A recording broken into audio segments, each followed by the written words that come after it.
Rebuttal to the term sovereign citizen, part 7. So a lot of times when you start to use case law, a lot of people, and mainly attorneys, are going to be accusing you of misinterpreting case law or what the case citations say. So in this video, I'm going to read strictly from case law and let you decide if any of this could be misinterpreted. Book reference.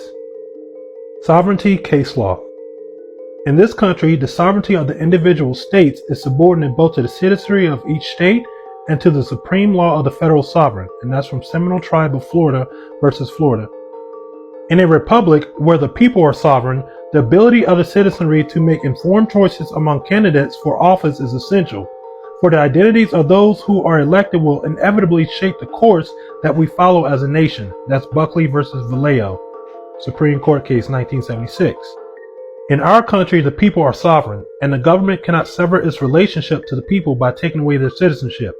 Our Constitution governs us, and we must never forget that our Constitution limits the government to those powers specifically granted or those that are necessary and proper to carry out the specifically granted ones.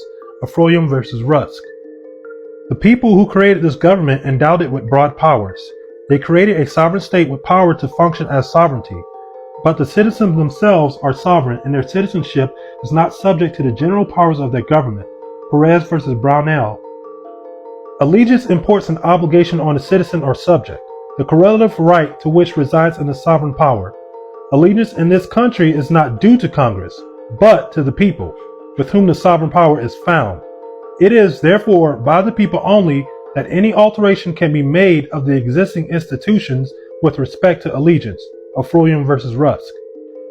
Under our Constitution, it is we the people who are sovereign. The people have the final say. United States versus Automobile Workers. Under our system, the people, who are there called subjects, and that's speaking about another country in this case, are the sovereign. United States versus Lee.